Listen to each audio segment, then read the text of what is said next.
buen día. Estamos arrancando otra edición de Visión 7 Internacional, como siempre con muchos temas de los cuales seleccionamos algunos para presentar, para debatir, para informarnos sobre cómo son algunas situaciones. Por ejemplo, ¿qué es lo que está pasando con el precio del petróleo? Este derrumbe que lo ha traído a menos de la mitad del precio que tenía hace un año.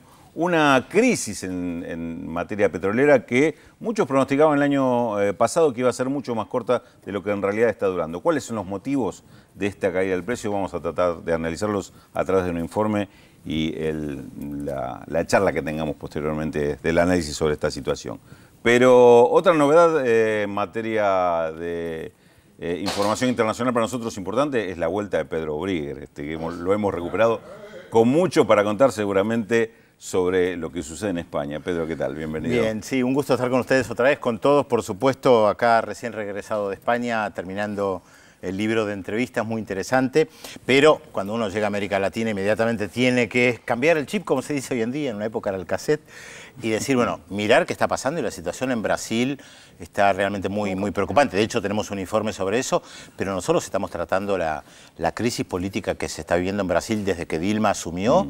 Desde que Dilma asumió. Sí, la seguimos paso a paso, incluso el sábado pasado también hablamos del tema y bueno, y muchos rumores además, incluso rumores de renuncia, rumores de que Lula podría llegar a ser ministro, de golpe de Estado.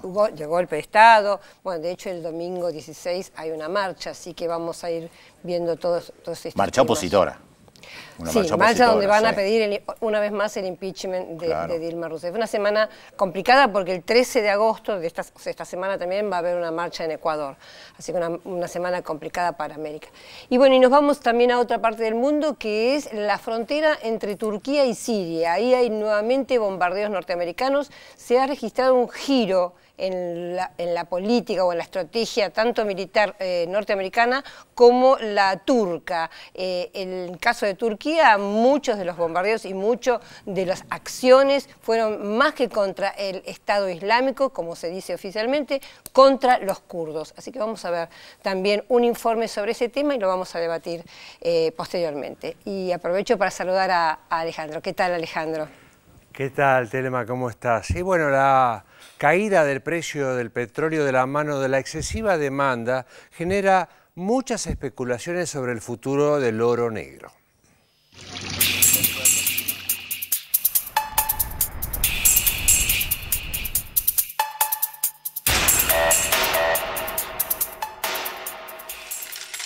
La ecuación es simple.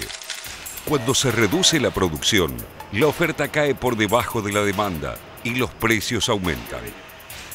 Sin embargo, en un mundo dominado por los intereses de las naciones ricas y las empresas multinacionales, la política internacional se cuela en el mercado del petróleo y cambia su lógica. Entonces, la producción de crudo, en lugar de reducirse para acomodarse a la demanda, se mantiene o aumenta. La consecuencia está a la vista. Ante la sobreoferta de petróleo, los precios acumulan 15 meses en baja y el barril se negocia actualmente a menos de $50, un valor que no se observaba desde principios de 2009, cuando la crisis del sistema financiero estadounidense sacudía a todo el planeta. La OPEP es la Organización de Países Productores de Petróleo. Nuclea a 12 de los principales generadores de crudo del mundo. De acuerdo con su último reporte, el mes pasado extrajo del suelo la cifra récord de 32 millones de barriles diarios. Históricamente, ante un derrumbe de precios, el cártel redujo su oferta hasta los niveles de la demanda, pero en esta oportunidad, comandado por Arabia Saudita, tomó el camino inverso. La política saudí apunta por un lado a defender la participación de la OPEP en la producción mundial de crudo. Quiere seguir ostentando la cuota del 40% que le supo dar tanto poder al cártel.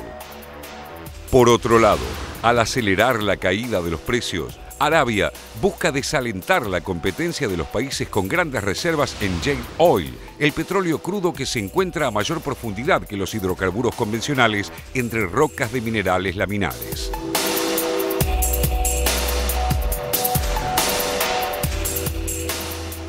La extracción del shale es relativamente costosa y exige inversiones que necesitan de un precio alto del barril para resultar rentables. La técnica utilizada se denomina fracking y consiste en realizar primero una perforación vertical hasta el nivel de la profundidad en que se encuentran las rocas y luego horizontal para lograr, mediante la inyección de agua, que el crudo suba entre las piedras.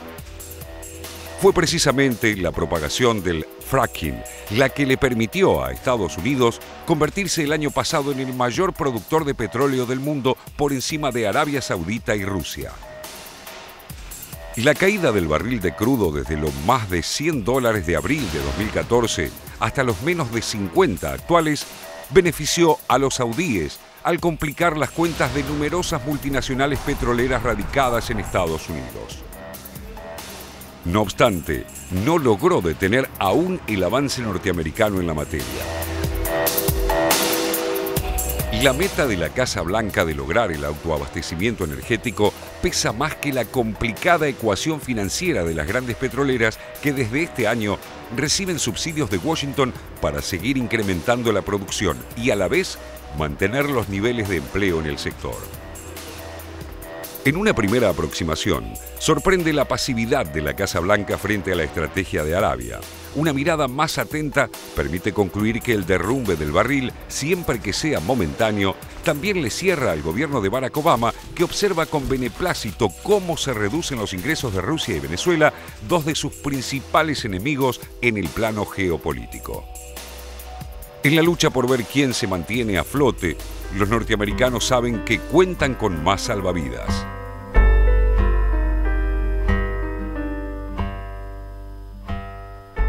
Washington está inundando de petróleo el mundo. Busca golpearnos, denunció el presidente Nicolás Maduro tiempo atrás. Las divisas que generan las exportaciones venezolanas ya no alcanzan para alimentar las reservas del país y el default asoma en el horizonte. En 2016, los vencimientos de deuda treparán a 16.100 millones de dólares, mientras que en las arcas del Banco Central apenas se cuentan 15.400 millones. Pese a lo arriesgado de la estrategia, Venezuela apoya a la OPEP en su combate al shale oil, en especial el estadounidense. Al mismo tiempo, desde Caracas, se reconoce que para mantener el equilibrio de la balanza de pagos se necesita un barril de petróleo a $100. Ya el precio petrolero de $100 el barril había sido y ha sido asimilado por la economía mundial. El mayor interés de Venezuela y de la OPEP y el mayor interés que estamos levantando en estas conversaciones es que el precio se pudiera estabilizar alrededor de 100 en el mediano plazo.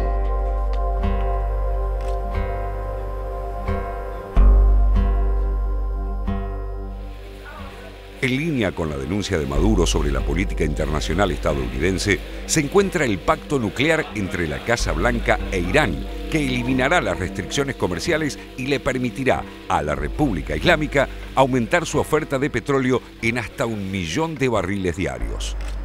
Se trata de un factor más que alimenta, para la mayoría de los analistas, los pronósticos de precios que seguirán deprimidos, al menos mientras perdure la competencia por la producción y no reaccione la demanda.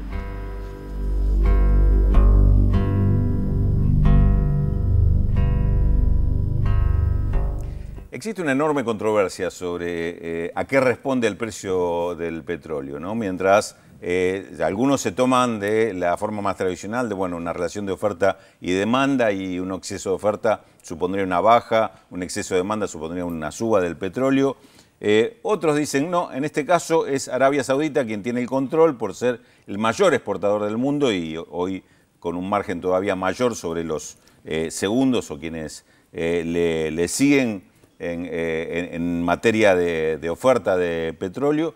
Y hay también quienes opinan que en realidad en la etapa actual donde se define el precio del petróleo es en Wall Street, es decir, porque la especulación es la que estaría mandando. Y de hecho, algunos estudios de los más serios que uno puede tomar, como el de Philippe Berleger, uno de los analistas que trabaja sobre estos temas Él indica que hasta principios de los 90 eran las multinacionales las que tenían el control del precio del petróleo, sobre todo después de la crisis de los 70 y el cambio de situación. En ese momento la OPEP es como que retomó en los grandes países exportadores el control del precio del petróleo a través del manejo de la oferta y los acuerdos cartelizados que tenían sobre cuánto iban a producir cada uno de estos países para volcar al mercado mundial. Pero en la primera década del siglo XXI se da el fenómeno de una irrupción muy fuerte de los capitales especulativos sobre el mercado petrolero, a nivel tal que se habla de que por cada barril de petróleo real que se comercia entre productores e importadores, hay 400 barriles que se negocian por papeles, es decir, por derivados, es decir, operaciones ficticias donde se cotiza al nivel del precio del petróleo, se hacen operaciones simplemente transaccionales financieras donde alguien gana o pierde apostando al precio del petróleo. Es decir, ventas que lo único que hacen es cotizan en petróleo, pero no hay una transferencia física del petróleo. ¿Influye la cantidad o no influye la cantidad en ese último caso? Influye porque es un mismo mercado, Telma, donde se define el precio. Entonces, si en ese mercado vos vas a comprar un barril de petróleo, pero al mismo tiempo, entre Pedro y yo estamos negociando, apostando simplemente con 400 barriles de petróleo, obviamente la operación nuestra va a ser la dominante en ese mercado, claro. Es la que manda. No, te hacía esta pregunta porque justamente a partir del acuerdo de Estados Unidos, de los 6 países con Irán, que se controlaría este plan nuclear o supuesto plan nuclear iraní y se eliminan las sanciones, Irán sería un jugador más ahora en este mercado del petróleo, que hasta ahora con las sanciones estaba controlado. Entonces, de ahí va mi pregunta, ¿no? Un mayor incremento en los barriles de petróleo, si puede mover este tablero. Hay algunos comentarios o observaciones que dicen que no va a ser tan así el tema. Primero porque Irán es más potencia gasífero que petrolero. Hoy no es un gran jugador en el mercado petrolero. Segundo, que Irán es uno de los países en este sentido más moderados o más inteligentes jugadores. Ha sido tradicionalmente uno de los más inteligentes jugadores en el mercado petrolero y siempre tendió a que la OPEP hiciera todo lo posible para hacer subir el precio del petróleo. No se lo ve a Irán como un posible jugador que se sume a la estrategia de Arabia Saudita de aumentar la oferta para que el precio siga bajando. Es decir, por un lado se espera que su aparición en el mercado sea muy paulatina, despacito, quizás a partir del 2016 empiece a aparecer en el mercado, seguramente no este año, pero cuando aparezca no va a irrumpir como un gran oferente de petróleo, más bien es probable que lo que siga haciendo Irán es aumentando sus reservas de petróleo, mejor dicho, su almacenamiento del petróleo ya extraído de las reservas, y esperar el momento de hacerlas jugar. Con lo cual, Irán hoy no estaría en condiciones de cambiar demasiado este escenario. Panorama, ¿no? Vos sabés que hoy veía algo que me llamó la atención, porque todos decíamos, como dijiste vos, lo de Arabia Saudita, y ahí salió un informe del Ministerio de Energía de Estados Unidos, divulgado con fecha del 7 de agosto, o sea de ayer, donde dice que Rusia ocupó el primer lugar mundial en la producción de petróleo, que sería, bueno, que fue el segundo después de Estados Unidos en la obtención de gas, y que el 98% de las exportaciones de petróleo ruso van hacia Asia y hacia Europa, 26% a Asia y 72% a Europa. No, la pregunta sería cómo juega Rusia entonces en este escenario. Rusia juega como un gran exportador y muy dependiente del petróleo. Es decir, que en este partido... a su vez está sancionado también. Claro, y en este partido es el que más pierde. Digamos, junto con Venezuela, Rusia es un gran perjudicado por el tema del petróleo. Por eso es que se especula con que, en realidad, desde un punto de vista geopolítico, este juego está perjudicando a Rusia y Venezuela, y no se descarta que en realidad esta sea la intención de la baja del petróleo, que en este caso estaría promovida, ahogar a esos países, ¿no? Promovida por Estados Unidos y por Arabia Saudita. Recordemos que también el otro cambio importante en este panorama es que Estados Unidos en estos últimos años pasó a ser de importador a ser un país que se autoabastece. Y hoy lo que logra Estados Unidos... hay una discusión con respecto del shale, con la producción de shale, que es mucho más costosa que el petróleo tradicional, y si Estados Unidos no pierde con esto, porque como Estados Unidos pegó el salto con el shale y dice, bueno, pero con estos precios tan bajos, deja de tener interés la inversión de shale. Intereses geoestratégicos, más que económicos. Claro, pero eso visto en el corto plazo. Si uno lo mira más en tiempo, dice, bueno, pero con este precio barato, Estados Unidos lo que va a hacer es, le va a comprar el petróleo barato a los países árabes y el suyo lo va a guardar, que en realidad sí, de hecho, mira, es lo más interesante. Importó 4.6 millones de barriles de petróleo a Rusia. Sí. La mayor cantidad en los últimos 3 años, Estados Unidos. Y fíjate vos, claro. Ahora, hay un elemento más que tiene Estados Unidos y que es el tema de la moneda del dólar. Estaba leyendo ahora en un diario de Arabia Saudita donde mencionan que el hecho de que subió el dólar ayer afecta también a aquellos países que necesitan comprar petróleo y que lo compran utilizando la moneda del dólar. Claro. O sea, hay varios elementos especulativos que vos mencionabas antes que están en juego, solo que con la gran diferencia que tiene Estados Unidos, que es el que tiene el dólar. Bueno, hay algo que indicó también en estos días Alfredo Jalife Rame, que es un periodista mexicano, en realidad de origen libanés, que publicó un libro muy interesante hace unos años sobre los 5 precios del petróleo. Ahí estamos viendo justamente la tapa, ¿no? Pero lo que decía Jalife Rame, a propósito, Pedro, de lo que estabas diciendo, es que hablamos de una caída del precio del petróleo, pero una caída del precio del petróleo, ¿en qué moneda? Te dice, en dólares, claro. Porque el dólar está revalorizándose con respecto a las otras monedas, entonces es bastante relativo, dice también el tema, y cómo juega esto en el juego de las monedas, ¿no? A propósito de este libro, él habla de los 5 precios del petróleo por los distintos factores que juegan, especulativos, financieros, productivos, del consumo. Él dice, en aquel momento, dice, me faltó uno, no porque lo ignoré o me lo olvidé, sino porque no existía en ese momento, que era el tema del shale. Dice, el shale también provoca un cambio en el escenario con 2 condicionamientos. Digamos, uno que crea una oferta adicional nueva, a un costo muy alto, pero también que el shale, hay que tener en cuenta, cuando se hacen estos análisis, es que el shale tiene una curva de producción muy diferente al petróleo tradicional. Produce muchísimo en los primeros años y después se pierde.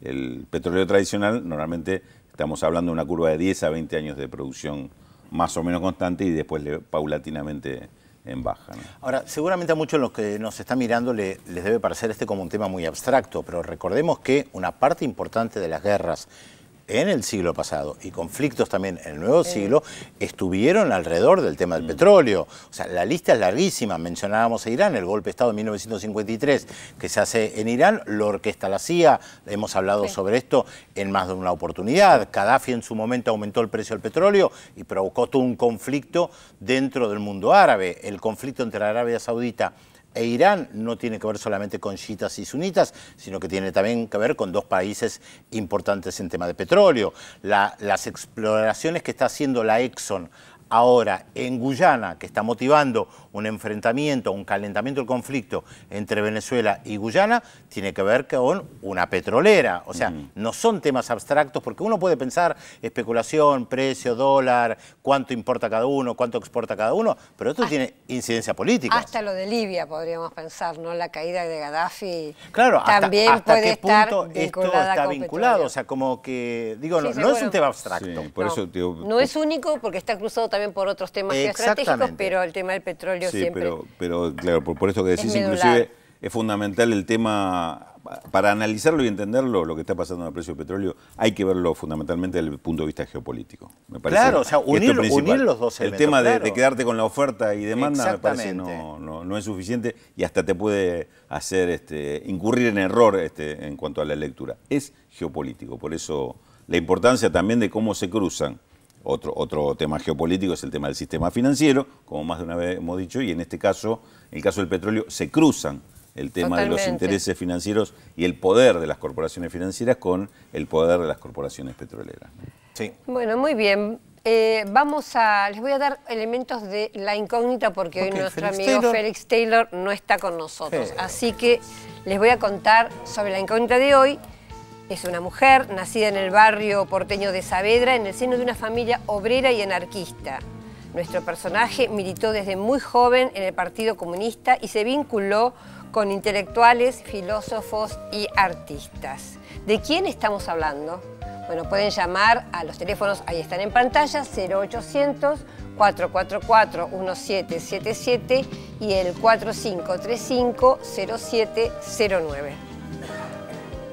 Y además, ¿qué vamos a ver? Les decíamos al comienzo del programa que la situación de Dilma Rousseff sigue siendo complicada, en su momento más difícil. Recordemos que Dilma Rousseff asumió a fines del año pasado. Le preparamos un informe otra vez sobre la ofensiva opositora, que cuando decimos ofensiva, el objetivo es derrocarla. De eso no cabe la menor duda. También vamos a hablar de lo que está sucediendo en Turquía y su combate con el Estado Islámico. La demorada decisión del gobierno de Recep Erdogan de participar militarmente contra los yihadistas, junto a la coalición internacional y la escalada de violencia contra la minoría kurda, generan incertidumbre dentro y fuera del país.